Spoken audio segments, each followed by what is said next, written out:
एखाद्या विद्यार्थ्याला डिग्री नंतर कळतं, की आय-टीमध्ये हे स्पेशलायझेशन आहे. त्याला हे कोणी सांगतच नाही, की आत्ता आय-टीमध्ये काय चाललंय. खरं. सो त्यासाठीच आपला आजचा इंटरव्ह्यू आहे, की आय-टीमध्ये आत्ता जे चाललंय, तर त्यावरती आपण वर्क केलं पाहिजे. तर जसं की क्लाउड आहे. एखाद्या विद्यार्थ्याने कोडिंग शिकायला सुरुवात केली, तर त्याला बेसिक लॉजिक डेव्हलप होण्यासाठी साधारण किती वेळ लागतो? एक्झाम्पल आहे मॅडम. काही दिवसांपूर्वी माझ्याकडे एक पालक आलेले अमरावतीवरून. सो मला सिच्युएशनकडे बघून खूप वाईट वाटलं. सिच्युएशन ही होती, की मुलाचं वय 30 आहे आणि 30 वय होऊन सुद्धा मुलाकडे कुठलाच जॉब नाहीये. बापरे! खरं तर रिझ्यूम ही जॉब मिळवण्याची पहिली पायरी असते. तर फ्रेशर्सनी आपला रिझ्यूम एक्झॅक्टली कसा बनवावा? आणि काही मुलं कोडिंगमधून बाहेर पडतात आणि ते कसे, की जर त्यांना टेक्निकल थेअरीमध्ये विचारलं गेलं, की बाबा तुला काय-काय येतं? तर सगळ्याला हो म्हणतात. पण ज्या मोमेंटला कोडिंग राउंड असतो ना, तर त्यावेळेस काहीच येत नाही. इनफॅक्ट टायपिंग स्पीडवरूनच कळतं, की ह्याला काहीच येत नाही. हा येत सरळ नाही. खोटं बोलला. सो त्यापेक्षा तुम्ही जेन्युइन राहा ना. सध्या अनेक विद्यार्थ्यांना इंटरव्ह्यूजमध्ये रिजेक्शन मिळत आहे. तर तुमच्या अनुभवातून रिजेक्शनची सर्वात कॉमन कारणं कोणती आहेत? आणि खूप मुलांचा सगळ्यात मोठा प्रॉब्लेम आहे, की मी ब्लँक झालो. मी तर म्हणते इंटरव्ह्यूचा सगळ्यात मोठा एक्सक्यूज आहे. बरोबर. सगळ्यात मोठा एक्सक्यूज आहे, की मी ब्लँक झालो. का? कारण तुम्ही लाखो रुपये खर्च करून डिग्री घेतली, हजारो रुपये खर्च करून क्लासेस केले हो ना. आणि आज जर तुम्हाला तुमचं नॉलेज रिप्रेझेंटच करता येत नसेल, तर मग हा सगळ्यात मोठा एक्सक्यूज आहे. आता corona gap, MPSC, UPSC dropout students, career gap किंवा हाऊसवाईफ्स यांच्या सर्वांसाठी आय-टीमध्ये खरंच जॉब अपॉर्च्युनिटीज आहेत का? म्हणजे एका मुलीला मागच्या क्वालिटास इंटरव्ह्यूमध्ये विचारलं, की "you deserve very better place. What is the like इथं काय करतीयेस तू?" तर ती बोलली, "yes, I deserve better place." तर ते बोलले, ती लगेच निघून गेली. अरे बापरे! त्यासाठी ॲटलीस्ट पहिले 4-5 इंटरव्ह्यू राउंडची तरी तयारी केली पाहिजे. हो ना. आपण जनरली काय करतो, की कॉलेजच्या मार्क्सवरती बिलीव्ह करतो, की नाही मला 80% पडले थ्रूआउट तर माझं होणारच.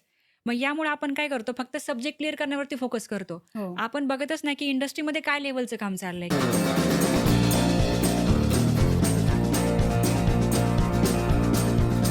नमस्कार मंडळी.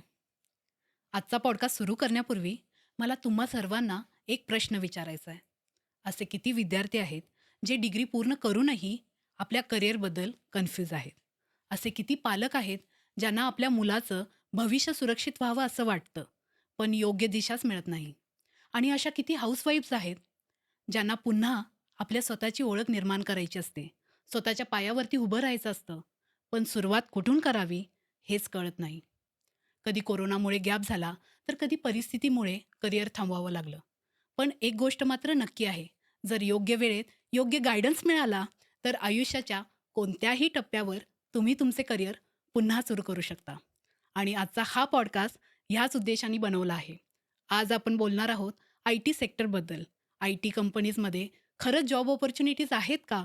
फ्रेशर्ससाठी किंवा नॉन आय-टी बॅकग्राऊंड स्टुडंट्ससाठी कोणते जॉब ऑपॉर्च्युनिटीज आहेत? त्यांच्यासाठी एक्झॅक्ट रोड मॅप कसा असावा? अशा बऱ्याच विषयांवर आज आम्ही उहापोह केला आहे आमच्या स्पेशल गेस्टसोबत. आज आपल्यासोबत आहेत पुणेरी पॅटर्नच्या सारिका भुतारे मॅडम, ज्यांनी आजपर्यंत हजारो विद्यार्थ्यांना आपल्या ट्रेनिंग आणि कोचिंगच्या माध्यमातून एक सक्सेसफुल आय-टी करिअर मिळवून दिलं आहे. चला तर मग आपण त्यांच्यासोबत एक छानसा उहापोह करू. मॅडम, आमच्या पॉडकास्टमध्ये तुमचे मनापासून स्वागत आहे. Thank you so much madam. मंडळी, मी तुम्हाला आता पुढच्या येणाऱ्या 1 तासामध्ये खूप सगळ्या छान गोष्टी समजून सांगणार आहे, स्पेसिफिकली आय-टी करिअरसाठी. आणि मला नक्की खात्री आहे, की तुम्हाला या गोष्टींचा खूप फायदा होणार आहे तुमच्या करिअरसाठी. त्यामुळं तुम्ही या चॅनलला सबस्क्राईब करा, कारण प्रिया पाटील आणि टीम या सगळ्या चॅनलसाठी खूप मेहनत टाकत आहे आणि या टीमला नक्की सपोर्ट करा. कारण की कसं आहे, बऱ्याच वेळा काय होतं, आपण पॉडकास्ट बघतो आणि सबस्क्राईब करायचं विसरूनच जातो. पण यावेळेस असं मात्र करू नका. जर तुम्हाला पॉडकास्ट आवडत असेल, तर शेअर करायला विसरू नका आणि प्रिया पाटील आणि टीम यांना सबस्क्राईब करा. मॅडम, इतकं गोड, इतकं छान आमचं कौतुक केलं त्याबद्दल तुमचे मनापासून धन्यवाद. मॅडम, सर्वात महत्त्वाचा आणि पहिला प्रश्न, सध्या कॉलेजमधून पास होणाऱ्या विद्यार्थ्यांपैकी असे किती टक्के विद्यार्थी आहेत ज्यांना खरोखरच आय-टीमध्ये जॉब मिळतो आणि ग्राउंड रियालिटी नेमकी काय आहे? मॅडम, आता सध्या बघितलं ना मार्केटमध्ये, तर कॉलेजेस खूप आहेत. हं, दरवर्षी 12 ते 20 लाख मुलं बाहेर पडतात. हं. त्यातल्या हार्डली 10% मुलांना जॉब मिळतो आणि हे आपल्या सगळ्यांना माहिती आहे, हो. की कॉलेजमधल्या पहिल्या 5-10 मुलांना जॉब मिळाले, बाकीच्यांना नाही मिळाले. हो ना. सो बेसिकली भीती वाटणं फार स्वाभाविक आहे, की अरे एवढ्याच पोरांचं जॉबचं झालं, माझं नाही झालं. तर आता याच्यामध्ये मला मेन हेच म्हणायचं आहे, की जे त्या 10 मुलांनी केलं, तर ते बाकीच्यांनी करणं गरजेचं आहे. हा पहिला फॅक्टर आहे, कारण जोपर्यंत आपण ब्लेम करणं थांबवत नाही, हो. तोपर्यंत आपण स्वतःवरती वर्क नाही करू शकत. खरं. आज आपण एज्युकेशन सिस्टमला बदलायला गेलो तर कदाचित ते शक्य पण नाही. त्यामुळे मला जेन्युइनली असं वाटतं, की जर त्यांनी अभ्यास केलाय, हं. जर सही डिरेक्शनने त्यांनी एफर्ट टाकलेत आणि जर त्यांनी त्या एफर्ट्समुळं जर काही इंटरव्ह्यू राउंड्स क्रॅक केलेत, हं. तर मला नक्कीच खात्री आहे, की बाकी मुलंही ते करू शकतील. हो ना. सो फक्त गॅप एवढाच आहे, की कुठेतरी ॲक्सेप्टन्स गरजेचं आहे, की ठीक आहे यार, माझ्या कॉलेजमधून माझं जर नाही होणार ना प्लेसमेंट, तर हं. मला अभ्यास करणं गरजेचं आहे. बरोबर. मग त्यासाठी मी हा बाऊ करता कामा नये, की बाबा कॉलेजने प्लेसमेंट नाही दिली हं. किंवा मला पर्सनली रेफरन्सेस थ्रू माझं नाही होते किंवा माझी ओळखच नाही आहे कुठे. हं. खूप मुलांचा हा गोड गैरसमज आहे, की रेफरन्समुळे जॉब भेटतो. बरोबर. जर तुम्ही फ्रेशर आहेत, तर रेफरन्स नाही. तुम्हाला फक्त एका संधीची कमी आहे. हं. पण त्यासाठी ॲटलीस्ट पहिले 4-5 इंटरव्ह्यू राउंडची तरी तयारी केली पाहिजे. हो ना. आपण जनरली काय करतो, की कॉलेजच्या मार्क्सवरती बिलीव्ह करतो, की नाही मला 80% पडले थ्रूआउट तर माझं होणारच. मग यामुळे आपण काय करतो, फक्त सब्जेक्ट क्लिअर करण्यावरती फोकस करतो. हो. आपण बघतच नाही, की इंडस्ट्रीमध्ये काय लेव्हलचं काम चाललंय, काय पोझिशन्स आहेत, हं. काय जबाबदारी घ्यायला लागते किंवा काय टाईपचा रेव्हेन्यू जनरेट करून द्यायला लागतो. हं. जर आपण इकडे लक्ष दिलं तर आपल्याला लक्षात येतं, की मल्टिपल पोझिशन्स आय-टीमध्ये असतात. हो. त्यासाठी आपल्याला ह्या टाईपची इंटरव्ह्यू क्रॅक करायला लागतात. मग हे स्किल पाहिजे. हे सगळं तर बाहेर पडल्यावर कळतं. तर त्यामुळे मला असं वाटतं, की जर 10% प्लेसमेंट होतात, तर बाकी 90% मग मुलांनी कुठं जायचं? हो ना. तर माझं एवढंच म्हणणं आहे, की बाकी 90% मुलांनी कॉलेजवरती अवलंबून न राहता स्वतः अपग्रेडेशनला सुरुवात केली पाहिजे. त्यासाठी आय-टीमधला जो स्किल सेट आहे, त्याच्यामध्ये टेक्निकल असेल, कोडिंग असेल किंवा त्याच्यामध्ये इंग्लिश कम्युनिकेशन असेल, ॲप्टिट्यूड असेल, याची तयारी त्यांनी केली पाहिजे. हं. बरोबर असं. आहे. अनेक विद्यार्थी डिग्री पूर्ण करतात, पण तरी देखील त्यांना एक्सटर्नल क्लासेस, कोर्सेस करावे लागतात. मग तुम्ही म्हटल्याप्रमाणे खरंच आपली एज्युकेशन सिस्टीम इंडस्ट्री रेडी नाहीये का? असं मुळातच नाही मॅडम. हं. एज्युकेशन सिस्टम तर आपल्याला डिसिप्लिन देते, हं. रिस्पेक्ट शिकवते, पोलाइटनेस शिकवते आणि समाजात कसं वागायचं हं. हे सगळं शिकवते. करेक्ट. आपण एक व्यक्ती म्हणून घडतो तेव्हा जेव्हा आपण शाळेमध्ये जातो. तर एज्युकेशन सिस्टमला ब्लेम कधी करायलाच नाही पाहिजे. हं. पण महत्त्वाचा विषय काय आहे, की आपल्याला क्लासेस का करायला लागतात? कारण की जे इंडस्ट्रीमध्ये काम करण्याच्या ज्या गोष्टी आहेत त्या हो. तिथं मिळत नाहीत. Practical knowledge. हां, आता समजा मी त्याचं बेस्ट एक्झाम्पल देईल, की समजा हं. आपण 10वी ला गेलो हं. आणि आपल्याला जर गणित हार्ड गेलं तर आपण काय करतो? हं. गणिताचे क्लासेस लावतो. करेक्ट. ॲडिशनल किंवा आपल्याला इंग्लिश अवघड गेलं तर आपण हं. क्लासेस का? हं. कारण आपल्याला त्या विषयामध्ये चांगले मार्क्स पाहिजेत. हो. तसंच आहे. जर हं. आपल्याला आपल्या डिग्रीनंतर जर चांगलं पॅकेज पाहिजे, हं. तर त्यासाठी स्पेशलायझेशन करणं फार गरजेचं आहे. कारण विदाऊट स्पेशलायझेशन आपल्याला कंपनी कसं काय हायर करेल? हो ना. कारण जर एखाद्या कंपनीला डेटा सायन्सचा विद्यार्थी पाहिजे किंवा डेटा सायंटिस्ट पाहिजे, हं. तर ती कंपनी डेटा सायंटिस्ट म्हणून तुमच्यातले स्किल सेट बघेल. हं. ती फक्त एक इंजिनिअर म्हणून बघणारच नाही. सो बरोबर. जर तुम्हाला स्पेशलायझेशन करायचं असेल, समजा हं. सॉफ्टवेअर डेव्हलपमेंट असेल, डेटा सायन्स असेल, हं. अॅनालिस्ट असेल, तर तुम्हाला त्याआधी शिकायला लागेल ना. हो ना. कारण आज तुमची डिग्री झाल्यानंतर जर तुम्हाला चांगलं पॅकेज पाहिजे, तर तुमच्याकडे चांगला स्किल सेट पाहिजे. बरोबर. आणि हे कॉलेजमध्ये नाही शिकवलं जात. कारण कॉलेज जे आहे, तर ते पर्टिक्युलर सब्जेक्टसाठी डिझाइन झालेलं आहे. हं. आपण आजकाल बघतो ना, की काही-काही कॉलेजेस ऑटोनॉमस युनिव्हर्सिटी बनल्यात. हं. त्यांचा स्वतःचा एक करिक्युलम असतो, स्वतःचा एक सिलेबस असतो. त्याच्यामध्ये एवढ्या सगळ्या भरमसाठ गोष्टी आहेत. हं. आणि टीचर्सचं जर बोलायचं झालं, तर टीचर्स आजकाल मॅक्सिमम म्हणजे टीचिंग व्यतिरिक्त सुद्धा क्लॅरिकल वर्क खूप करतात आहेत. हं. सो त्यामुळे एखाद्या टीचरची खूप इच्छा आहे, की बाबा हं. माझ्या विद्यार्थ्यांना मी घडू हो. किंवा त्यांना मी आय-टीसाठी रेडी करू. हं. पण त्याच्यामागे एवढ्या बाकीच्या रोल्स आणि रिस्पॉन्सिबिलिटी आहेत, की त्याला वेळच मिळत नाही. हो ना. तर हा महत्त्वाचा फॅक्टर आहे. दुसरी गोष्ट कशी आहे, की एखाद्या विद्यार्थ्याला डिग्री नंतर कळतं, की आय-टीमध्ये हे स्पेशलायझेशन आहे. हं. त्याला हे कोणी सांगतच नाही, की आत्ता आय-टीमध्ये काय चाललंय. खरं. सो त्यासाठीच आपला आजचा इंटरव्ह्यू आहे, की हं. आय-टीमध्ये आत्ता जे चाललंय, हं. तर त्यावरती आपण वर्क केलं पाहिजे. तर जसं की क्लाउड आहे किंवा हो. डेव्हलपमेंट आहे किंवा त्यानंतर Azure असेल किंवा Microsoftच्या सर्व्हिसेस असतील, जे पॉवर BI किंवा टॅब्लूसारखे टूल्स आहेत. तर ह्या सगळ्या आता इंडस्ट्रीत वापरले जातात. हं. हे तर ग्रॅज्युएटला दूर-दूरपर्यंत माहीत पण नसतात. मग ह्या सगळ्या गोष्टी क्लासेस थ्रू मुलांना माहिती पडतात, की अच्छा हे असं आहे. आहे. आणि क्लासेस म्हणजे खूप लाखोंची इन्व्हेस्टमेंट नाहीये. हं. हां, पण अगदी जर तुम्ही बिग ब्रँडच बघत असाल, हं. हैदराबाद किंवा बंगलोर, तर लाखो रुपये द्यायला पण लागतील. पण हेही लक्षात ठेवा, की जर मी लाखो रुपये भरतोय, हं. तर मग मला सुद्धा प्लेसमेंटचा ॲश्युरन्स पाहिजे. खरं. पण असं मुळातच झालं नाही पाहिजे, की मी फक्त बिग ब्रँड बघितला हं. आणि प्लेसमेंटला मला माझ्यासाठी कोणी एफर्ट टाकत नाहीये. हं. सो त्यामुळे एक गोष्ट नेहमी लक्षात ठेवा, की जरी तुम्ही कोचिंग सेंटर जॉइन करत असाल, कुठलं पण तुमच्या हं. आजूबाजूचं, तिथं प्लेसमेंट ॲश्युरन्स तुम्हाला किती मिळतोय. हं. कारण की कॉलेजने एज्युकेशन दिलं, क्लासेस पण एज्युकेशनच देतील. हो. पण जर कॉलेजने तुम्हाला प्लेसमेंट नाही दिली, इन्स्टिट्यूटने पण नाही दिली, तर मग हं. तुमचं काही खरं नाही. सो त्यापेक्षा जर तुम्हाला ॲश्युरन्स मिळतोय, ज्याच्यामध्ये तुमचं इंटरव्ह्यू शेड्यूल होतंय, हं. तुम्हाला स्पेशलायझेशनसाठी गाईडन्स मिळतोय हं. किंवा जर तुम्ही काही कारणास्तव कारणास्तव इंटरव्ह्यू क्रॅक नाही करू शकला तर दुसरा इंटरव्ह्यू शेड्यूल करून मिळते. खरं. अशाच ठिकाणी तुम्ही जा जेणेकरून तुमचा वेळ आणि पैसा सेव्ह होईल. कारण बरोबर. जोपर्यंत तुम्ही कॉलेजच्या छत्राखाली आहात हम्म. तोपर्यंत तुम्हाला कोणीच काही बोलणार नाही, कारण जबाबदारी नाहीये. हम्म. पण जेव्हा तुमची डिग्री तुम्ही क्लिअर करून पुढे जाता हो. त्यावेळेस घरच्यांच्या अपेक्षा वाढलेल्या असतात हम्म. की आता तुझी डिग्री पूर्ण झाली, आता तू काहीतरी कमव. बरोबर. आणि हे अपेक्षा ठेवणं चुकीचं नाहीये. हम्म. ॲज अ पालक म्हणून मी पण माझ्या मुलीला तेच म्हणेल की आता हम्म. तुझं शाळा झाली तर तुझं तू कमवून तुझं तू पोट भर. शिक्षणाचा एक टप्पा पूर्ण केला आहे, आता बरोबर. जॉबसाठी पुढे तुम्ही प्रयत्न करा. बरोबर. हम्म. पण ह्यासाठी महत्वाची गोष्ट काय, डिरेक्शन. हम्म. की जर त्या मुलाला फर्स्ट इयरलाच माहिती की मला डेव्हलपर बनायचंय हम्म. तर त्याचा ट्रॅक क्लिअर आहे ना, हम्म. की बाबा मला सेकंड इयरला, थर्ड इयर आणि लास्ट इयरला काय अभ्यास करायचा आहे किंवा हो. काय स्पेशलायझेशनवरती वर्क करायचंय. हम्म. सो यासाठी हा अवेअरनेस येणं फार गरजेचं आहे की जिथं मला 5 ते 10 लाखाचं पॅकेज पाहिजे ते कमवायचं असेल तर मला हे येणं गरजेचं आहे. हम्म. कारण हे जर उशिरा कळालं हम्म. तर तेव्हा मुलांकडे वेळ नसतो आणि स्ट्रेस पण जास्त असतो. हो. एक तर पहिला घरच्यांचा स्ट्रेस आणि दुसरा स्वतःचा की यार हम्म. माझं काही होत नाही. हो. हे आपले फ्रेंड्स म्हणजे प्लेस्ड होत आहेत, त्यांना Yes. छान छान जॉब मिळतोय आणि आपण कुठेतरी मागे उरलोय. बरोबर बरोबर. हम्म. माझ्याकडे एक एक्झाम्पल आहे मॅडम. हम्म. काही दिवसांपूर्वी माझ्याकडे एक पालक आलेले हम्म. अमरावतीवरून. हम्म. सो मला सिच्युएशनकडे बघून खूप वाईट वाटलं. सिच्युएशन ही होती की मुलाचं वय 30 आहे हम्म. आणि 30 वय होऊन सुद्धा मुलाकडे कुठलाच जॉब नाही आहे. बापरे, काय सांगताय? आणि पालक तर एवढे पॅनिक होते ना की हम्म. आमचा एकुलता एक मुलगा आहे आणि माझ्या म्हणजे आमच्या घराण्यामध्ये हा एकमेव बीटेक केलेला आहे हम्म. आणि बाकी सगळे सेट आहेत त्यांच्या करिअरमध्ये. सगळे काही फॅमिली फंक्शन जर असेल हो.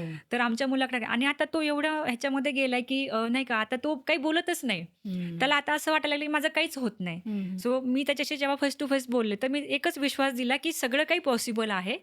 असं नाही की बाबा हे नाही, पण कुठेतरी पालकांची पण चूक आहे असं मला वाटलं हम्म. की कधीतरी ना आपल्या मुलांवरती जबाबदारी टाकायला पण शिकलं पाहिजे. हम्म. की आपला मुलगा खरंच ऑल टाइम टॉपर आहे हम्म. म्हणून तू खूप खूप काहीतरी भारीच पॅकेज घेऊन ये, हम्म. हे म्हणण्यापेक्षा जे मिळते ते घेऊन ये, हो. ही भावना थोडीशी बदलली पाहिजे. हम्म. कारण आपणच स्वतःहून म्हटलोय ना की नाही आपला मुलगा खूप बेस्ट आहे, हम्म. पण जर तो समाजामध्ये त्याचा इमोशनल कोशंट जर स्ट्रॉंग नसेल, हम्म. फक्त आयक्यूच लेवल चांगली आहे, इक्यू हम्म. नाही चांगली, तर बरोबर. त्या केसमध्ये तो मल्टिपल स्टेजेसवरती सुद्धा फेल होऊ शकतो. या हम्म. केसमध्ये पॅरेंटनी सपोर्ट करणे गरजेचं आहे. हम्म. पण महत्त्वाचा मुद्दा काय आहे, की त्या एजमध्ये त्या गोष्टी छान वाटतात, की जसं डिग्री संपली, 1-2 वर्षात हम्म. चांगला जॉब, हम्म. ह्या गोष्टी वाटतात. पण त्यापेक्षा जर ती गोष्ट डिले झाली त्याच्यामध्ये काहीच रस वाटत नाही आणि हम्म. नंतर स्ट्रेसमध्ये कन्वर्ट होतं. बरोबर आहे. सो असेही काही एक्झाम्पल्स आहेत की जिथे पार अगदी 25-30 पर्यंत सुद्धा पालक मुलांना सांभाळत बसलेत. सो माझं सगळ्या पालकांना कडकडीचं हे म्हणणं आहे की तुम्ही तुमच्या मुलांवरती थोडी तरी जबाबदारी टाका. हम्म. त्याला आज हे नका म्हणू की तू तू एवढा टॉपर येतो, तू 10 लाख आण, तू 5 लाख, तू जे काही आण तर तू आनंदाने आण. हम्म. कारण म्हणजे आजकाल असं झालंय की त्या ओव्हर स्ट्रेसमध्ये पोरांनी हसणंच सोडून दिलंय. हो ना. म्हणजे मी ज्यावेळेस त्या मुलाशी बोलले ना तर त्यावेळेस मला असं वाटलं की तो खूप वर्षांनी हसलाय. अरे बापरे. मला असं वाटलं, मला ते जाणवलं. हम्म. सो ह्या सगळ्या स्ट्रेसमध्ये आपण आपलं जगणं विसरतोय ना, हे नाही झालं पाहिजे. म्हणजे तुम्हाला एक एक्झाम्पल देईल मी की दिव्य विकास कीर्ती आहेत बघा सर, ते खूप फेमस आहे. हम्म. तर त्यांचं एक वाक्य आहे की माणसाने ना आनंदी किंवा एक आपण म्हणतो ना एक हॅपी लाईफ जगलं पाहिजे. समजा एखादा रिक्षावाला, त्याला खूप कमी पैसे मिळतात हो. पण तो त्याचं लाईफ खूप एन्जॉय करतोय, हम्म. तो सुखी आहे, तो आनंदी समाधानी आहे, आहे. समाधानी आहे, तो हम्म. मानतोय, हम्म. ही असणं गरजेचं आहे. नाहीतर एखादा मर्सिडीज मधून जातोय पण त्याच्या चेहऱ्यावर 12 वाजलेत, हे आयुष्याचा काय उपयोग आहे. हो ना. सो मुलांकडून अपेक्षा नक्की ठेवा, पण एवढंही ओव्हर एक्सपेक्टेशन नका ठेवू की ते फार दबून जातील. हम्म. असं. अगदी खरं आहे.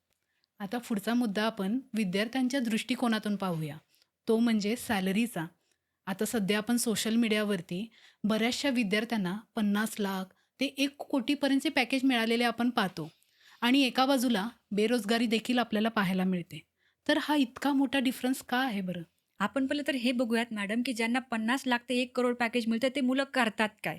कारण अशा प्रत्येक मुलाचा ऑलमोस्ट इंटरव्ह्यू हा युट्यूबवरती येतच असतो. हो ना. आणि ह्या सगळ्या इंटरव्ह्यूजमधून आपल्याला एक कॉमन गोष्ट लक्षात घ्यायला पाहिजे. ती ही आहे की त्याही मुलांनी तेवढे नंबर ऑफ प्रॉब्लेम सॉल्व्ह केलेत. खरं. म्हणजे फॉर एक्झाम्पल एखाद्या कंपनीमध्ये 3 राऊंड्स ऑफ इंटरव्ह्यू झाले, त्याच्यामध्ये त्याला ॲव्हरेज 20 प्रश्न विचारले किंवा असंही होतं की 50 प्रश्न 20 मिनिटात सॉल्व्ह करायचे. आता मला सांगा, जर 50 प्रश्न 20 मिनिटात सॉल्व्ह करायचे असतील तर हे कुणाला जमेल?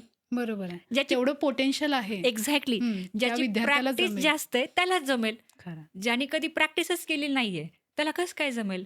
मग आपण म्हणतो की मी जावाचा क्लास केला आणि मी 6 महिन्यात 4 कोड केले आणि मला द्याच 5 लाखाचं पॅकेज, तर शक्य आहे का हो? नाहीच ना. इम्पॉसिबल. तर ज्या मुलाला CRचं पॅकेज मिळतं त्याच्या हाताखालून 500 ते 1000 कोड गेलेले असतात. तेव्हा त्याला ते प्रॉब्लेम नाही वाटत. त्याला हे वाटत असतं, की अरे हे तर मला येतंय. बरोबर. मग ह्या लेव्हलला जर तुम्हाला जायचंय, तर तुम्ही कारण प्रॅक्टिसनी इम्प्रूव्हमेंट होते. प्रॅक्टिसनी कोणी परफेक्ट होत नाही. प्रॅक्टिस नेहमी पहिल्या व्हर्जनपेक्षा आपलं दुसरं व्हर्जन बेस्ट बनवत असतं. तर त्यामुळे जे मुलं ते पॅकेज क्रॅक करतात, ते फार मोठ्या घरचे असतात असं मुळातच नाहीये.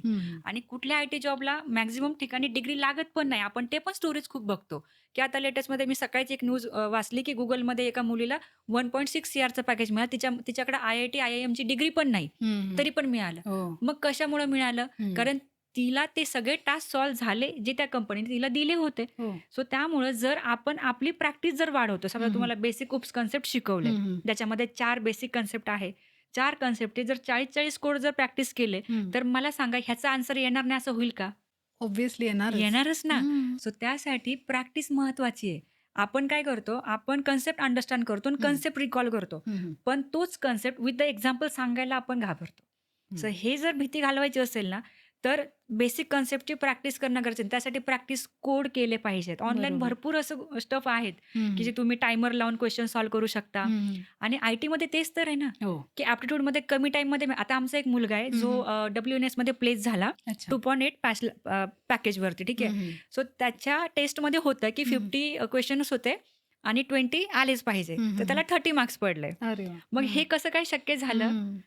कारण की त्याच्या प्रॅक्टिसमुळे. त्याच्या प्रॅक्टिसमुळं. आणि त्यांनी मला काय सांगितलं इंटरव्ह्यूमध्ये त्याच्या, की मॅम A to Z जे नंबरिंग असतं, तर ते 1 to 26 असतं.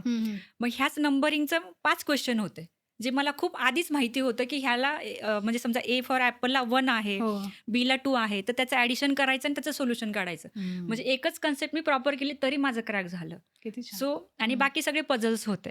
सो मग हे त्याला कधी जमू शकतं, ज्यावेळेस तो ॲप्टिट्यूडची रोज प्रॅक्टिस करेल तेव्हा. सो त्यामुळे बाकी सगळ्या मुलांना माझं हेच सांगणं आहे, की जर तुम्हाला बेरोजगार नसेल राहायचं, तर थोडंसं आपण प्रॅक्टिस करणं गरजेचं आहे. हो. आणि किती काही गर्दी असेल, तरी पण जर आज तुमच्याकडे स्किल आहे, तर ते आयडेंटिफाय केल्याशिवाय राहत नाही. कुठलाच ओनर तो सोडू नाही शकत. किंवा एखाद्यामध्ये टॅलेंट आहे ना, तर तो त्याला आयडेंटिफाय करणार, तो त्याला चान्स देणारच देणार. असं. अगदी बरोबर. सध्या अनेक विद्यार्थ्यांना इंटरव्ह्यूजमध्ये रिजेक्शन मिळत आहे. तर तुमच्या अनुभवातून रिजेक्शनची सर्वात कॉमन कारणं कोणती आहेत?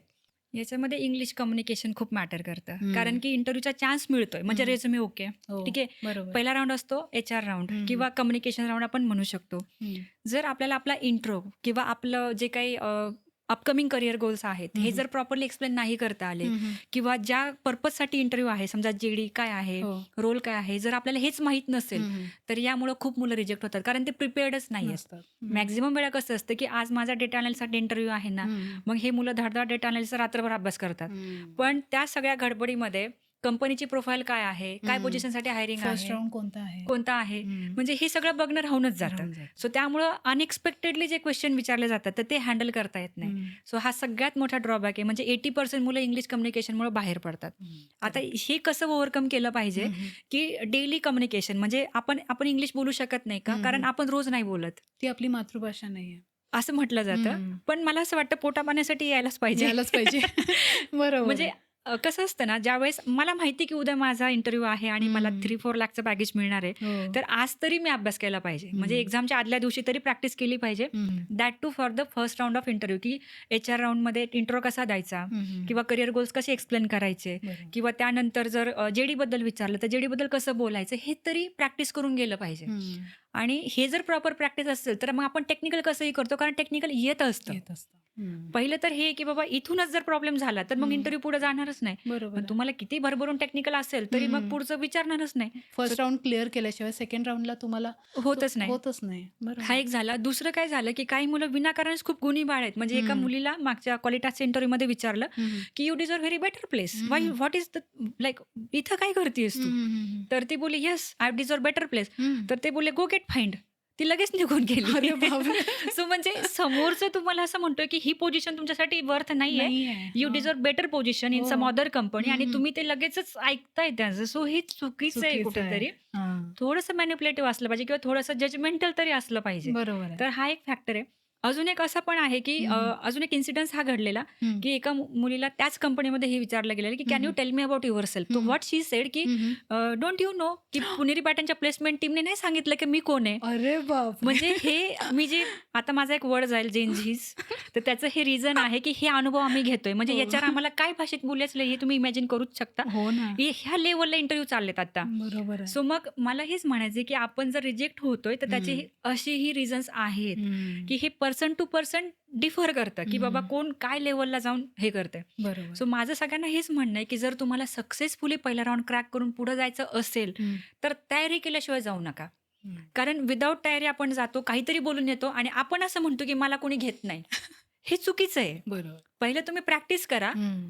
आणि मग जर तुमचं नाही झालं सिलेक्शन, तर मग का नाही झालं याच्यावरती लर्निंग घ्या, की बरोबर. चला ठीक आहे यार, माझं नाही झालं, माझा हं. कॉन्फिडन्स डाऊन होता, पुढच्या हं. वेळेस मी कॉन्फिडंटली जाईल. हं.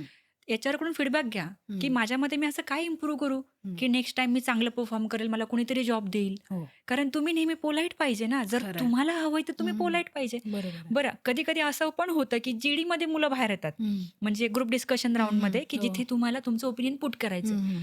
होऊ शकतं, की हं, हं. तुम्हाला त्या टॉपिकबद्दल काहीच माहीत नाही. हं. पण याचा अर्थ काहीच बोलायचं नाही असं होत नाही. ॲट हं. तुम्ही ग्रीटिंग तर देऊच शकता. खरं आहे. समोरच्याच्या मुद्द्याला तुम्ही हो, नाही, हं, हं. ॲग्री, डिसॲग्री काहीतरी बोलू शकता बरोबर आहे. किंवा काही नाही जमलं तरी थँक्स गिव्हिंग तरी करू शकता. करू शकतो. सो काहीतरी ॲक्टिव्ह पार्टिसिपंट असण्याचा जे हं. भाव आहे तो दाखवणं गरजेचं आहे. हं. पण हे पण जर नाही जमलं तर समोरची कंपनी का घेईल? बरोबर. कारण आपल्या कॉम्पिटिशनमध्ये सगळीच व्हरायटी आहे. हं, हं. मराठी मुलं आहेत, कॉन्व्हेंटचे आहेत, हं. अजून वेगळी व्हरायटी आहे, हो. आय-सी-एस-सी बोर्डाचे पोरं आहे. मग तुम्ही ह्या कॉम्पिटिशनमध्ये कसं सर्व्हाइव्ह करणार? खरंच आहे. नॉलेज तुमच्या आतमध्ये, पण ते रिप्रेझेंटच करता नाही आलं तर? हं. ते शोकेस पण करावं लागतं. हो, आणि काही मुलं कोडिंगमधून बाहेर पडतात आणि ते हं. कसे, हं. की जर त्यांना टेक्निकल थेअरीमध्ये विचारलं गेलं, की "बाबा तुला काय-काय येतं?" तर हं. सगळ्याला हो म्हणतात. पण ज्या मोमेंटला हं. कोडिंग राउंड असतो ना, तर त्यावेळेस काहीच येत नाही. हं. इनफॅक्ट टायपिंग स्पीडवरूनच कळतं, की ह्याला काहीच येत नाही, हा येत सरळ नाही. खोटं बोलला. हं. सो त्यापेक्षा तुम्ही जेन्युइन राहा ना, की हं. ठीक आहे यार, मला हे बिगिनर लेव्हल येतं आणि मला हे एक्सपर्ट लेव्हल येतं. हं, हं. सो दॅट समोरच्याला आयडिया भेटेल, की हं. अरे नाही, ह्याला आपण हे डीपमध्ये नाही विचारलं पाहिजे, हे हं. आपण थोडंसं वरच्यावर विचारूयात. हं. कारण आपला इंटरव्ह्यू हा पण ड्राईव्ह करायचा असतो. हं. समोरचा जॉब द्यायला बसला, आपल्याला घेता यायला पाहिजे. हो. आणि जर आपल्याला तो नाही मिळवता आला आणि आपण समोरच्याला ब्लेम करतोय, की मला जॉब देत नाही, तर देत हे किती नाही. चुकीचं आहे. हो ना. आज आय-टीचे एचआर असतील किंवा कुठले एचआर असतील, ते जॉब देण्यासाठी वेळ काढून बसलेत. हो.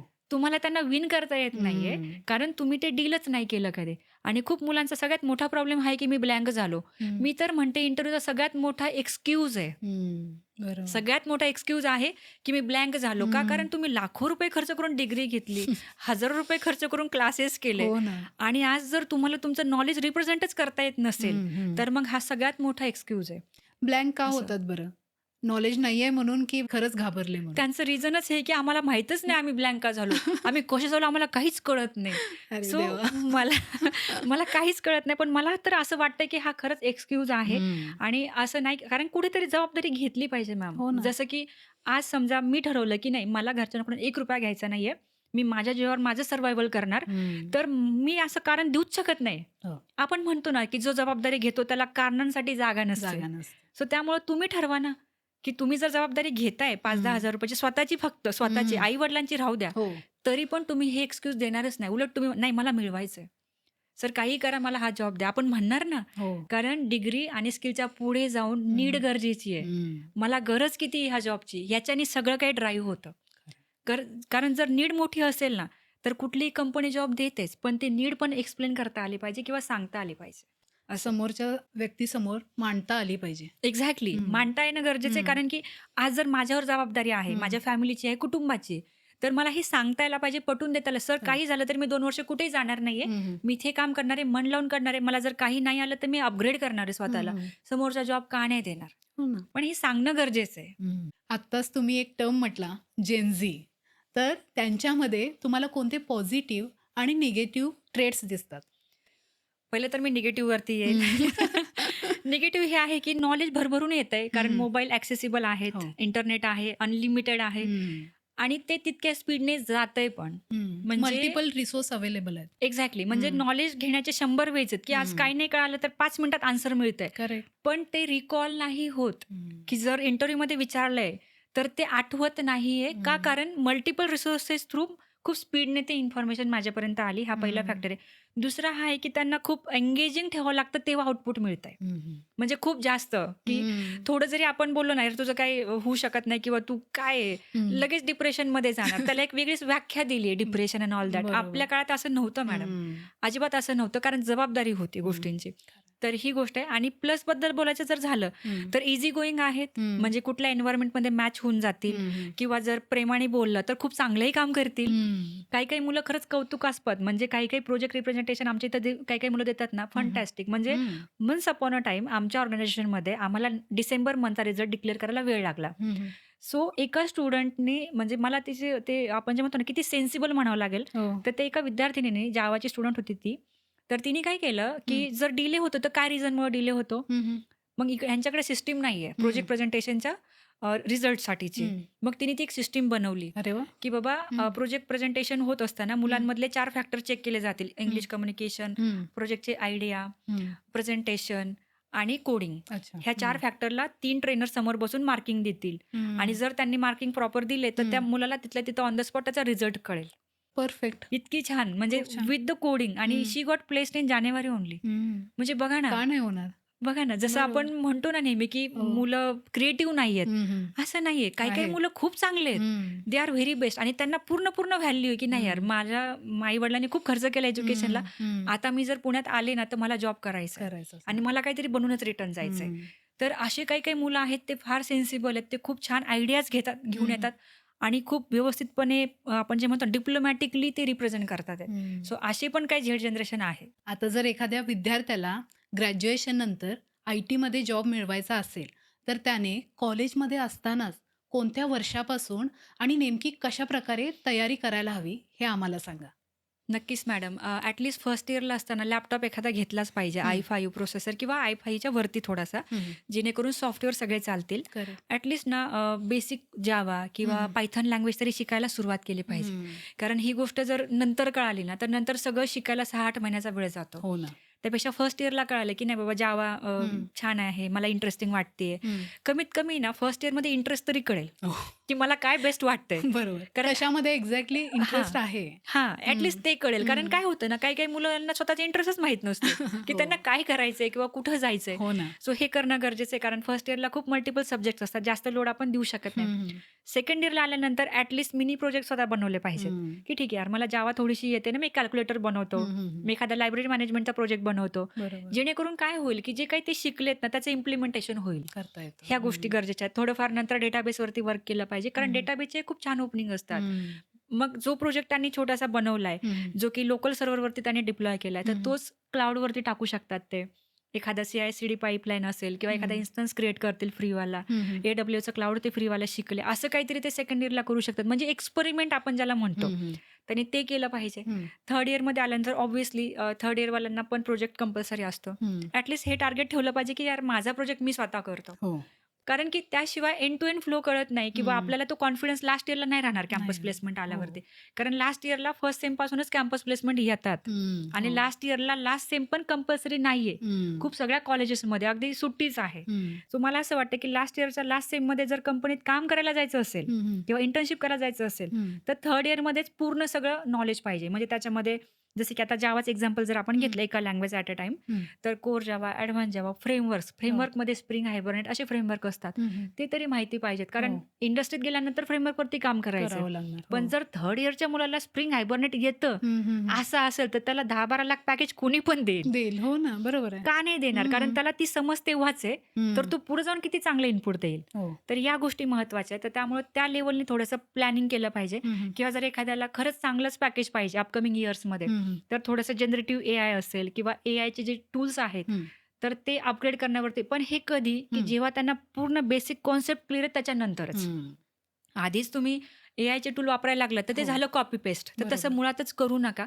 कारण तसं करून तुम्ही तुमचं नॉलेज बायपास करताय. म्हणजे तुम्हाला जे ब्रेन चालवायचं तर ते सोडून तुम्ही सरळ कॉपी पेस्ट मारताय. सो तसं न करता ॲटलीस्ट बेसिक ॲडव्हान्स स्वतः ट्राय करा. 1-2 प्रोजेक्ट स्वतः तयार करा. भले त्याला 2 महिन्याचा वेळ लागू द्या. कारण तेव्हा काय आपल्याला जॉबची लगेच गरज नाहीये. गरज नाही. हो. सो तशा गोष्टी करणं आणि ते प्रोजेक्ट नकळत कुठेतरी रिप्रेझेंट करा. जसं की आम्ही तो प्लॅटफॉर्म दिला की एव्हरी मंथमध्ये 2 डेज मुलं येऊन प्रोजेक्ट रिप्रेझेंट करतात अरे वा. सगळ्यांसमोर. मग ह्यामुळे काय होतं की स्टेज डेअरिंग वाढते. वाढतं. तुमच्या समोर 2 नाही 4 इंटरव्ह्यूअर असू द्या. मग तुम्हाला बोलता येतं आणि जो सगळ्यांसमोर बोलतो तो सगळ्यांसमोर एनिवेज बोलू शकतो. तर त्याला चांगला जॉब मिळतोच ना. तर हे गरजेचं आहे. कारण काही मुलांचं असं झालं ना की पार अगदी 25शी पर्यंत गेलेत. नॉलेज खूप आहे. म्हणजे त्यांचे पॅरेंट काय बोलतात की मॅम हा दिवसभर लॅपटॉपमध्ये असतो, खूप हुशार आहे, खूप काय काय काय करत असतो, पण त्याला जॉबच नाही. बरोबर. कारण त्यांनी त्या नॉलेजला कधी एक्सप्लोरच नाही केलं. सो कुठेतरी एक्सप्लोर करा. म्हणजे कॉलेजच्या टीचर समोर असेल, एखाद्या कमिटी समोर असेल, तो प्रोजेक्ट रिप्रेझेंट करा.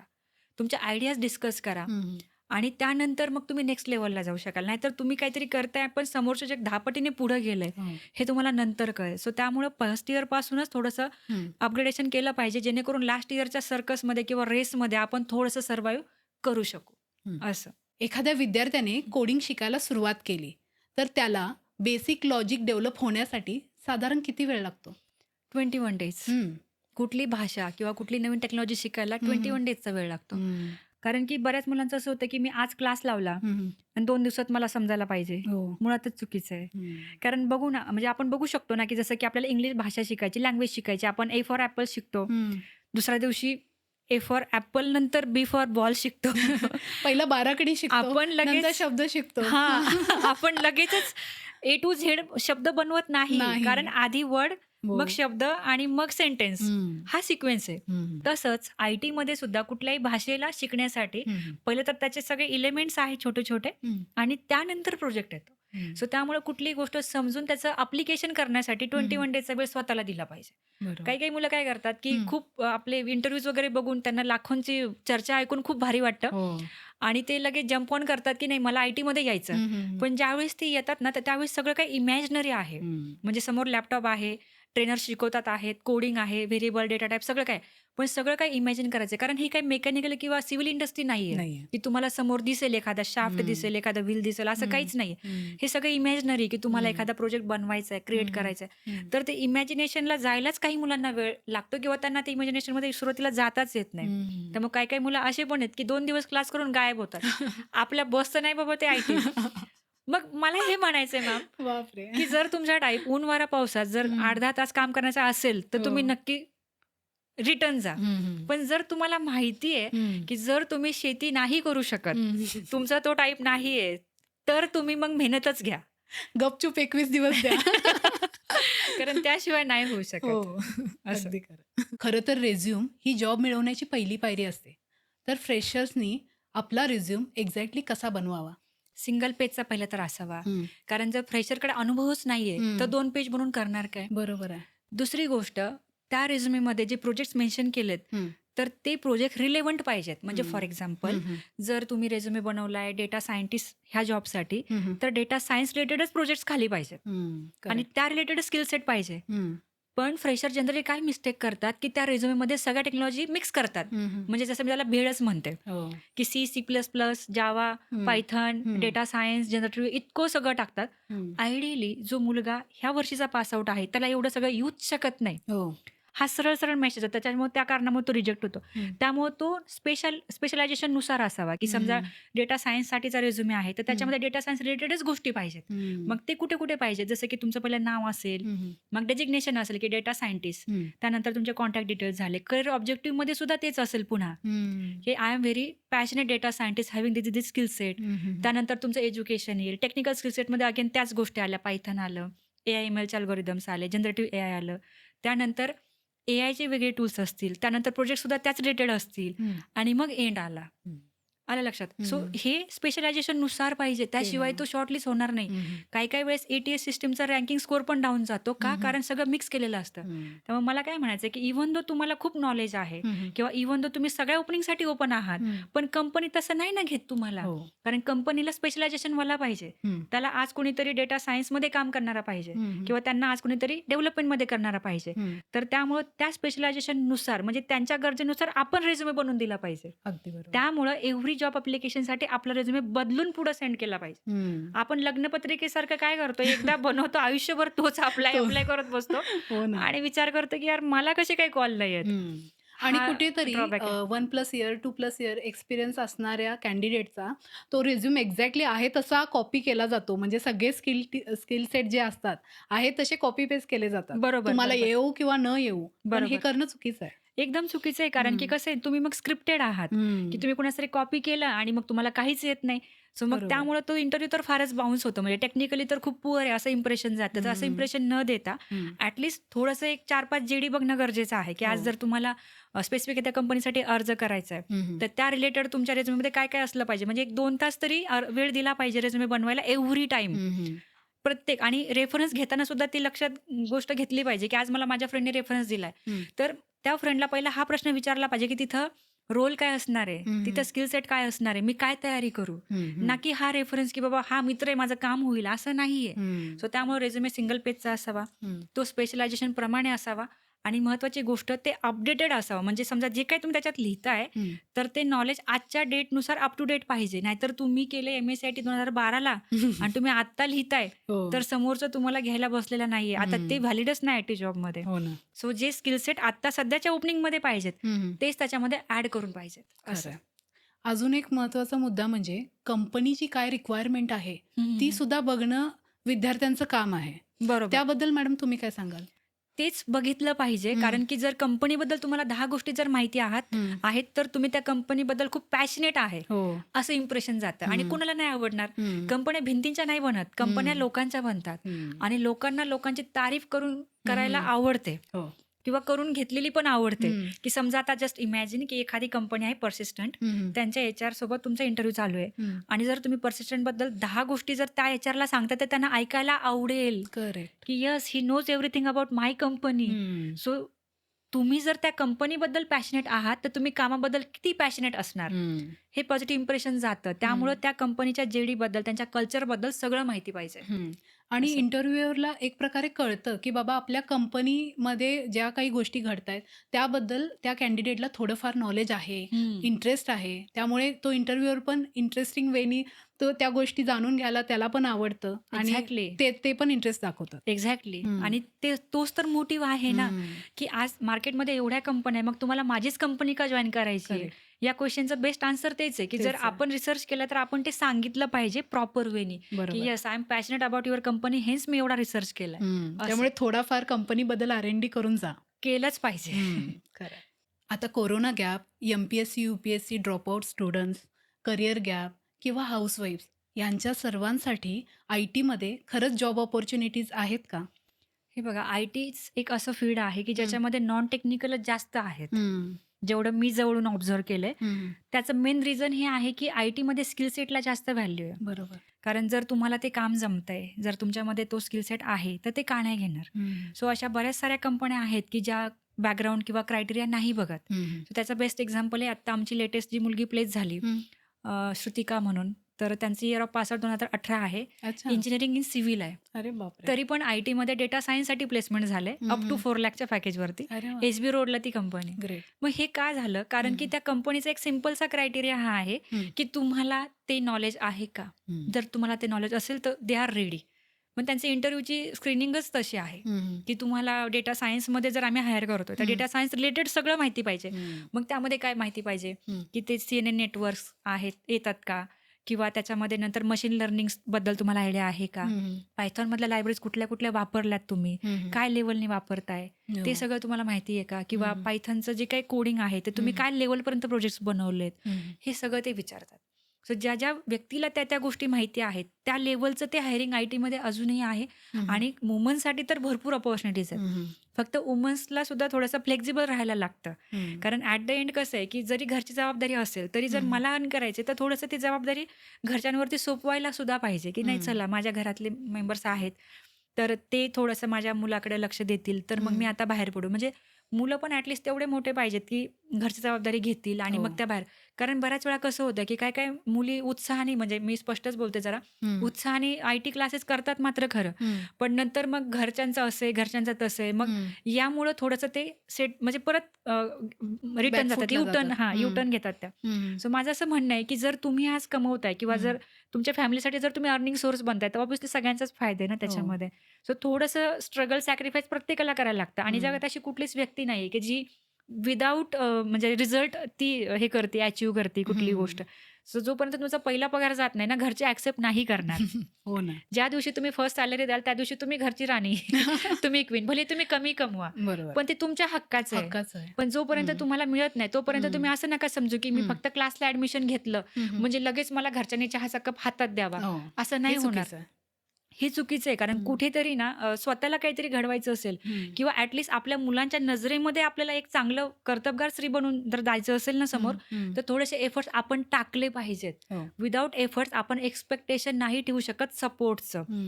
काही फॅमिलीज खूप चांगल्या आहेत, की हं. ज्यांचे हसबंड खूप सपोर्ट करतात किंवा त्यांचे सासू-सासरे पण खूप हेल्पिंग आहेत. हं. तर दे आर द लकीएस्ट. हं. पण ज्या ठिकाणी ह्या गोष्टी लॅगिंग आहेत, त्यांना मला हे सांगायचं की जरी घरातली स्त्री कमवते असली, तरी सगळ्यात फायदा हा तुम्हाला होणार, तुमच्या घराला होणार आहे. बरोबर सो आहे. त्यामुळे थोडंसं आणि पुण्यासारख्या मेट्रो सिटीमध्ये हे क्वाईट पॉसिबल आहे. हं. फक्त आत्ता या सिच्युएशनमध्ये वर्क फ्रॉम होम नाही राहिलेलं. हं. स्पेसिफिकली फ्रेशरसाठी. हो. काही एक्सपिरियन्ससाठी ते नक्कीच आहे. आहे. हं. कारण काही टावर्स आहेत आता रिप्लेस झालेत. म्हणजे ते हं. सगळे वर्क फ्रॉम होममध्ये गेलेत. म्हणजे जसं 5 टावर्स असताना हं. ते सगळं चालायचं. आता 3च आहेत. हो. 2 वर्क फ्रॉम होममध्ये परमनंट शिफ्ट झालेत. हं. पण ते एक्सपिरियन्सच्या बाबतीत घडतंय. हं. फ्रेशरच्या किंवा बाबतीमध्ये हायब्रिड असतं. येस. हं. पण फ्रेशरच्या बाबतीमध्ये अजून पण हं. सगळं काही इंटरव्ह्यू प्रोसेस पण फेस टू फेस चालते आणि हायरिंग पण फेस टू फेसच होतंय. हो. सो सगळ्यांना वर्क फ्रॉम ऑफिसच एक्सपेक्टेड आहे. त्यामुळे हं. जर घराच्या बाहेर पडायचं असेल, हं. तरच आय-टी कोर्सेस करा.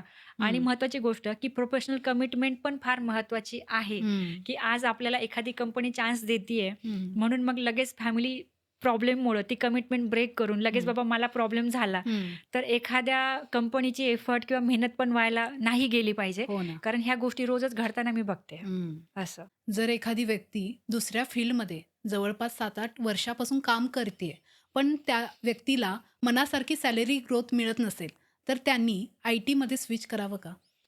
प्रयत्न करायला हरकत नाही. हं. कारण होऊ शकतं की समजा काही क्षेत्र आहेत असे की हं. ज्याच्यामध्ये 35,000 सॅलरीला सुद्धा 15 वर्ष लागतात. हं. असं मी जवळून पाहिलेलं आहे. हं. पण जर तुमच्यामध्ये कॅपॅसिटी आहे की चला तो जॉब करता मी प्रयत्न करून बघतो. 4-6 हो. महिने शिकून बघतो. हं, हं. जर मला 4-6 महिने अपग्रेड करून जर होत असेल तर ठीक आहे. हो. पण फारच अगदी ते सगळं सोडून देऊनच इकडं जर ट्राय केला आणि हा पण बाउन्स झाला तर काय? हं. सो त्यापेक्षा मी असं म्हणेल की सायमल्टेनियसली तुम्ही प्रयत्न करा. हं. जर तुम्हाला ते अंडरस्टँड होत असेल हं. आणि जर त्याच्यानंतर तुम्हाला बेटर करियर स्टार्ट मिळत असेल, तर हं. तुम्ही नक्की त्या गोष्टी करा. हं. पण या केसमध्ये मी हेच सांगेल की 35,000 भले तिकडं पगार मिळतो, तर इकडे 40,000 नाही भेटणार. हं. इकडे तुमच्या नॉलेजप्रमाणेच भेटणार आहे, कारण तुम्ही इथे फ्रेशर आहेत आय-टीसाठी. बरोबर सो आहे. त्यामुळे आय-टीमध्ये भले ग्रोथ खूप रॅपिडली जसं की 2 वर्षानंतर चांगला पगार मिळतो किंवा 4-5 वर्षानंतर खूप बेटर मिळतो. हं.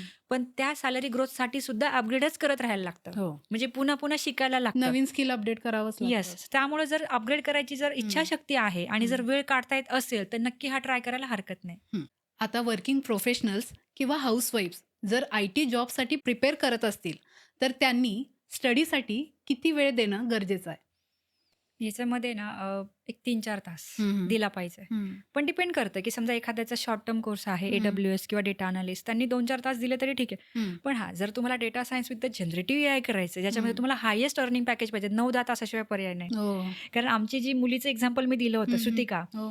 सो तिचं 2 वर्षाचं बाळ त्यांनी त्यांच्या आईकडे ठेवलेलं अच्छा. 3-4 महिन्यांसाठी. हं, तर हं. त्या 9 ते 10 तास अभ्यास करत होत्या. बापरे! तेव्हा कुठे त्यांना ते भेटलंय. हं. सो फक्त पॅकेज बघून उपयोग नाही, हं. त्याच्या मागचे एफर्ट पण महत्त्वाचे आहेत. हो. कारण एफर्ट नेहमी पेबॅक करतात, पण ते सही डिरेक्शनने असेल तर. हं, हं. सो विथ द सही डिरेक्शन पण एफर्ट टाकलेच गेले पाहिजेत. एक 4-5 तास स्टडी केला पाहिजे. म्हणजे काय, हं. की जे तुम्हाला समजा फॉर एक्झाम्पल 1 अवर तुम्हाला कोडिंगचा क्लास शिकून झालाय. हं. ॲटलीस्ट त्या टॉपिक्सवरती ना एक 10 ते 20 एक्झाम्पल्स प्रॅक्टिस केले पाहिजेत. हं.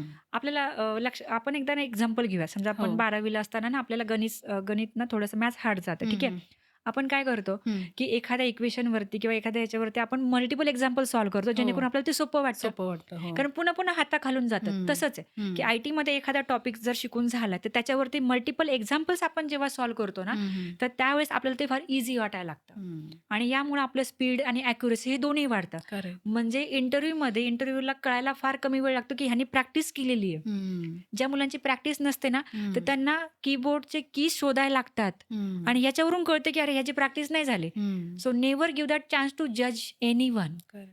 तर त्यामुळं कितीही तुम्ही वर्किंग असाल आणि काही असाल, तर जर तुम्हाला अपग्रेड करायचं असेल, तर हं. तुम्हाला वेळ हा प्रॅक्टिससाठी द्यावाच लागतो. हं. अशा टाईपचं. हा खूप महत्त्वाचा इन्साईट तुम्ही दिला. बरोबर. आता प्रत्येकालाच कोडिंग जमेल असं नाही.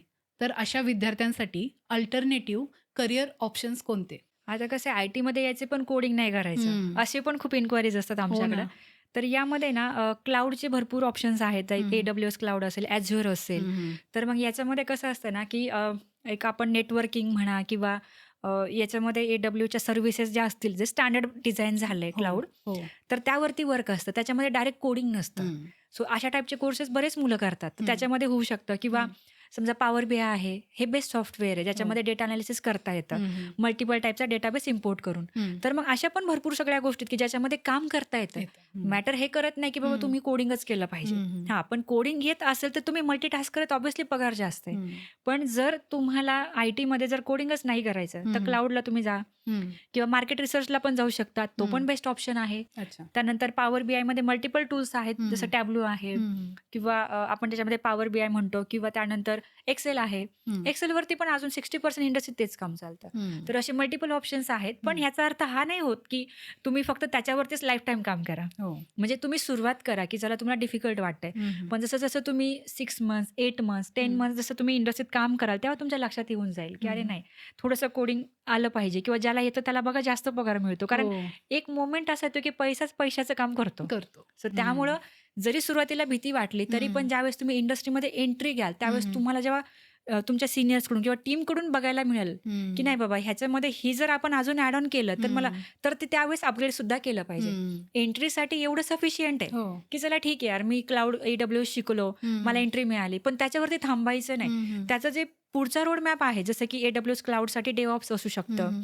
किंवा डेटा अनालिस्टसाठी डेटा सायन्स असू शकतं. बरोबर. मग याच्यामध्ये कसं आहे ना, पुढच्या 7-8 इयर्समध्ये चांगली ग्रोथ मिळते. हं. पण जर तुम्ही ठरवलं, की मला अपग्रेडच नाही करायचं, तर सॅलरीसुद्धा अपग्रेड होत नाही पुढे जाऊन. हं, हं. पण सुरुवात मात्र होते. हं. सो त्यामुळं जर तुम्हाला कोडिंगच नाही करायचं, तर हे मल्टिपल टूल्स आहेत बाकीचे, ज्याच्यावरती तुम्ही आय-टीमध्ये एंट्री घेऊ शकता. सध्या एआयच्या जमान्यात आय-टी कंपनीज फ्रेशर्ससाठी एंट्री लेव्हल पोझिशनसाठी कोणती हायरिंग करत आहेत?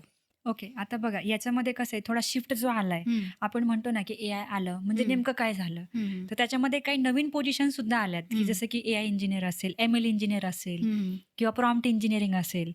तर ह्या सगळ्या नवीन पोझिशन्स आल्यात. हं, मग हं. याच्यामध्ये तसेच वर्क पण असतात. जसं की प्रॉम्प्ट इंजिनिअरिंगचं वर्क असतं, की प्रॉपर तुम्ही एआयला प्रॉम्प्ट द्या. हं. मग त्याचा पर्पज कुठला असू शकतो? जसं की कोडिंगसाठी असेल, हं.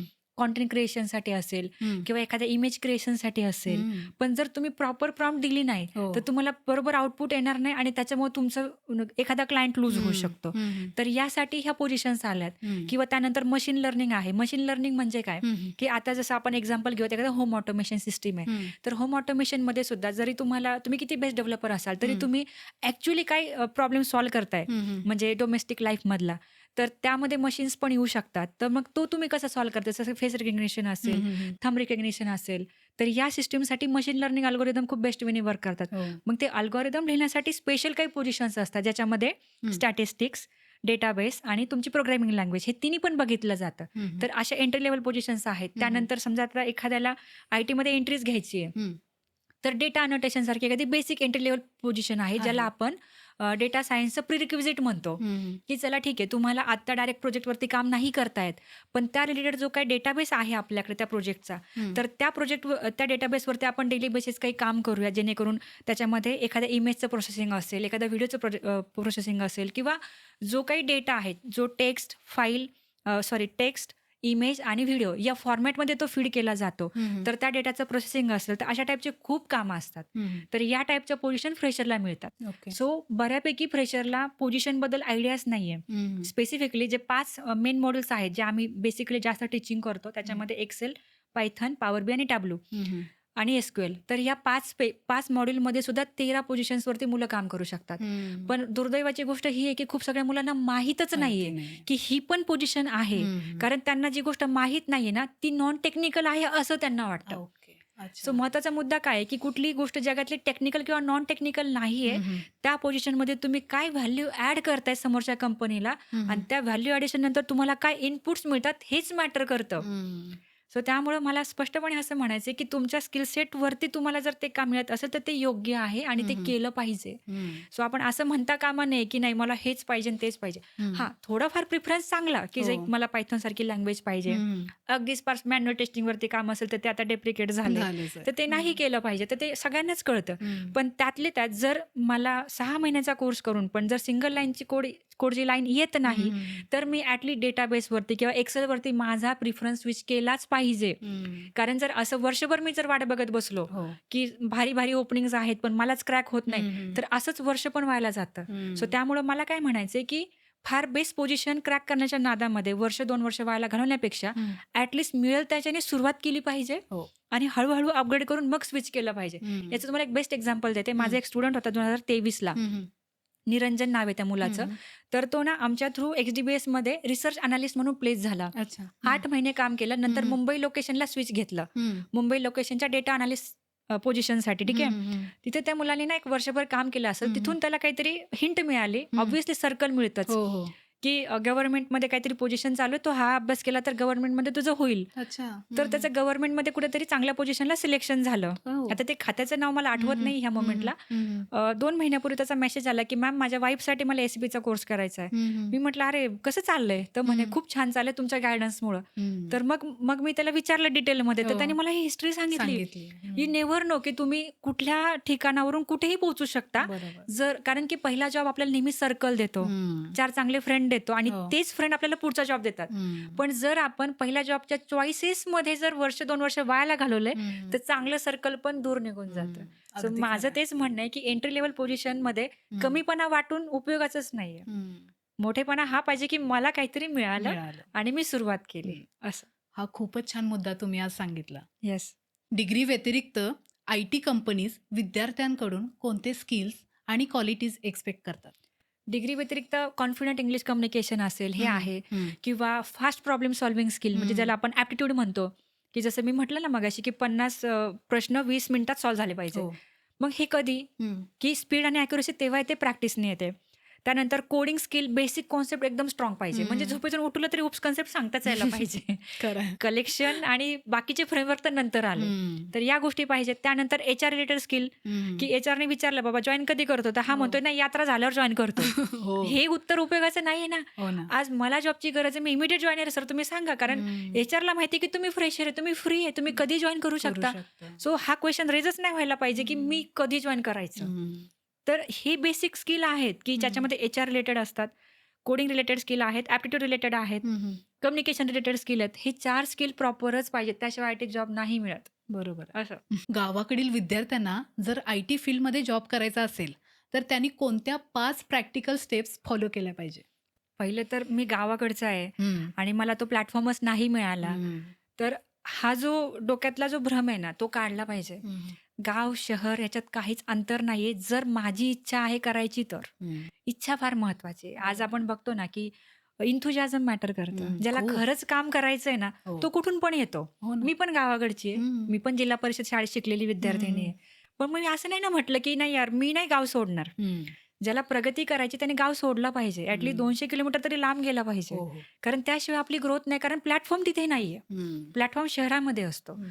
तर ही महत्वाची गोष्ट आहे. दुसरी गोष्ट काय आहे, की इन्व्हेस्टमेंट थोडंसं तरी करणं गरजेचं आहे हं. स्वतःवरती. हं, हं. जसं पर्सनॅलिटी असेल, हं. मी काही झालं तरी मी नाही बदलत. हं. असं असा नाही ना. ॲटिट्यूड काही कामाचा नाही. कामाचं नाहीये. आज जर कॉर्पोरेटमध्ये जर तुम्हाला प्रोफेशनल अटायरमध्ये जायचं तर तुम्ही गेला हं. पाहिजे. हं. त्यानंतर जर तुम्हाला इंग्लिशमधून बोलायचं तर तुम्ही बोललं पाहिजे. तुम्ही असं नाही ना म्हटलं पाहिजे माझी मायबोली मी मराठीतूनच बोलणार. मराठीतूनच बोलणार. तुमच्यासाठी नाही बनलं मग आयटी. हं.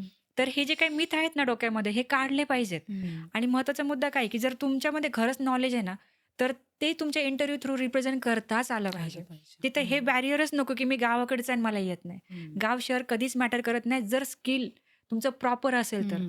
सो त्यामुळे मला असं म्हणायचं की तुमचं कॉलेज भले कुठल्याही लेव्हलचं असू द्या हं. मॅटर करत नाही. हो. पण तुम्ही कुठल्याही जॉब ओपनिंगसाठी जाताना हं. पूर्ण तयारी करूनच गेली पाहिजे. हं. आणि तुम्ही डिफरन्शिएट झाला पाहिजे की even though I am belonging from the गाव area still I am doing my very best. हं. तर हे इम्प्रेशन तुम्ही देणं गरजेचं आणि हे फक्त प्रॅक्टिसमधून येतं. हं. हे असंच नाही येत. हं. सो मला गावाकडच्या मुलांना ते सांगायला आवडेल की पहिलं तर इंग्लिशची भीती काढून टाका.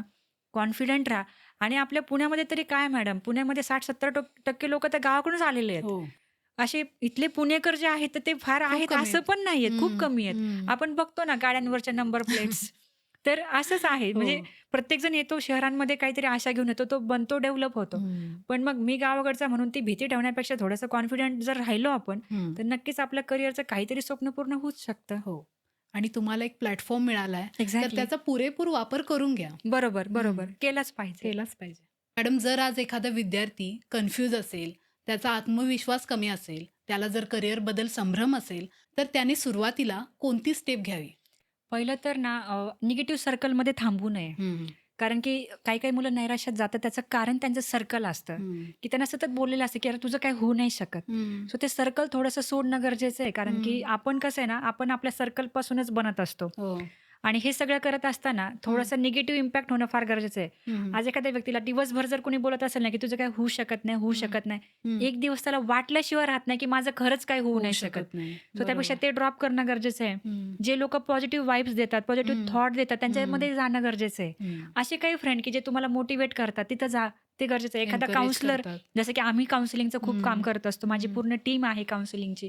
माझी टीम पण खूप पॉझिटिव्ह ऊर्जा देते. अरे वाह! की बाबा नाही ठीक आहे ना, एखादा नैराश्यात गेला तर आम्ही त्यांना सरळ म्हणतो, की "अरे हे तर सगळेच याच्यामध्ये चाललेत." बरोबर आहे. मी त्या दिवशी माझ्याकडे साताऱ्यावरून एक फॅमिली आली होती. हं, हं. सो ते ते खूप वरीड होते त्यांच्या मुलाबाबतीत. हं. तर मी त्यांना स्पष्ट म्हटलं, की तुमच्यासारख्या 4 केसेस येऊन गेल्यात ह्या महिन्यात. ऑलरेडी झालंय. सो त्यांच्या चेहऱ्यावर थोडंसं स्माईल आलं, हं. की "अरे हे होतंय मार्केटमध्ये. चला हं, ठीक आहे, इट्स ओके." हं, सो ज्या वेळेस तुम्ही काउन्सिलरला भेटता किंवा हं, एखाद्या पॉझिटिव्ह सर्कलमधल्या व्यक्तीला भेटता, हं, हं, त्यावेळेस तुम्हाला पॉझिटिव्ह मोटिव्हेशन मिळतं. कारण जीवनामध्ये आनंदी राहण्यासाठी किंवा सेटल राहण्यासाठी हं. आपला ॲक्सेप्टन्स गरजेचं आहे. हो. स्वतःला स्वीकारणं गरजेचं आहे. जर हं. आपण स्वतःला नाही स्वीकारलं, हं. तर आपण आहे त्या कंडिशनमधून बाहेर नाही पडू शकत. हो. सो त्यामुळे पहिलं तर स्वतःला स्वीकारा. जर आपल्यामध्ये खरंच काही कमी असतील, तर त्याच्यावरती वर्क करा. हं, हं. कारण आपण म्हणतो ना, की माझं एवढं वय झालं. मी तर म्हणते माझ्याकडे अजून एक व्यक्ती आली होती. मला म्हणे माझं वय त्या दिवशीचा तो मुलगा हं, हं. 30. मी हं. म्हटलं माझ्याकडे 35शीचे आहेत. हो. मग त्यांना बरं वाटलं, की हं. हां, यार हे असं नॉर्मल आहे. आहे. हां, त्यामुळे थोडंसं हं. डिस्कस केलं पाहिजे. हं, हं. जर तुम्हाला प्रॉब्लेम्स आहेत ना, तर तुम्ही 4 भिंतीच्या आत न बसता हं. ते जरा चांगल्या व्यक्तीसोबत डिस्कस केले पाहिजे, जेणेकरून काहीतरी सोल्युशन मिळेल. हं. ॲटलीस्ट सांगून जरा समाधान तरी मिळेल. बरोबर. तर मला असं वाटतं, की जे लोकं खूप कन्फ्युज्ड आहेत, तर हं. त्यांनी थोडंसं घराबाहेर पडून हं. आपले प्रॉब्लेम्स लोकांसोबत चर्चेत आणणं गरजेचं आहे, जेणेकरून काहीतरी चांगला मार्ग मिळेल. बरोबर. कारण जर तुमचं इंटेन्शन सही आहे, की नाही मला काहीतरी बनायचं, तर तुम्ही नक्कीच बनण्याचे 10 मार्ग शोधाल. हं. पण जर तुम्ही निगेटिव्ह माइंडसेटमध्ये घरात बसून आहे, तर तुम्ही अजून निगेटिव्ह होत जाणार. हं. त्यापेक्षा वेळेस बाहेर पडा, चांगलं सर्कल शोधा. जर खूपच नकारात्मक फ्रेंडशिप असेल, तर ती हं. सोडून द्या. हं. ड्रॉप दॅट लगेच. करेक्ट. कारण की जर आपण विमानातून उडायचा विचार करतो, तर आपण लगेच नाही कॅरी करून हं. जाऊ शकत. आपल्याला हं. तिथं पैसे द्यायला लागतात. का? कारण त्याला उडायचंय. हं. सो मोठ्या गोष्टी अचीव्ह करण्यासाठी काही नकारात्मक गोष्टी सोडायला पण लागतात. हो ना. सो तेही तितकंच महत्वाचं आहे. इतके महत्त्वाचे, इतके व्हॅल्युएबल इन्साइट्स आज तुम्ही आम्हाला दिलेत. त्याबद्दल मॅडम तुमचे खूप खूप धन्यवाद. Thank you so much madam. मंडळी, तुम्हाला हा आजचा व्हिडिओ कसा वाटला हे आम्हाला कमेंट्समध्ये नक्की सांगा. व्हिडिओ आवडला असेल तर व्हिडिओला लाईक करा, शेअर करा आणि अशाच इन्फॉर्मेटिव्ह पॉडकास्टसाठी चॅनेलला नक्की सबस्क्राईब करा. पुन्हा भेटूया अशाच एका नवीन उहापोहसोबत. तोपर्यंत धन्यवाद.